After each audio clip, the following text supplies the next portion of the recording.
Mamalingki ka na, ganyan ka. Wait, market nga. Bilisan mo nga kaya yung pera kay maalis na ako.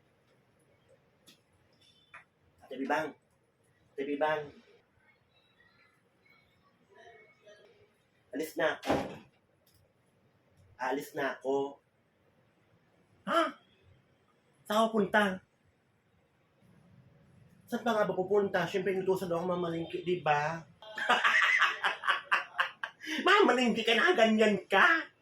As in talaga, sa palingki. Oh my God. My God, kangka. O di ba nga sabi mo nga wet market yon. So ito ang outfit ko, wet market. Sinabi ko nga yun na wet market. Pero hindi ko sinabi maganyan ka. Ano yon? Maliligo ka doon? Nakaganyan ka pa ng damit? Siyempre, di ba, wet market nga. Bilisan mo nga kaya yung pera kay maalis na ako. Ba't maganda naman yung outfit ko, wet market nga yun. Pero ikaw, bahala ka kung ganyan talaga gusto mong damit. Bahala ka dyan. Mamay bastasin ka doon ng mga naghiwa-hiwa ng mga baboy doon sa kanang mga ano. Baka may pati yung ano, mahiwa pa yan. Oh, sige na, umalis ka na nga. Umalis ka na doon.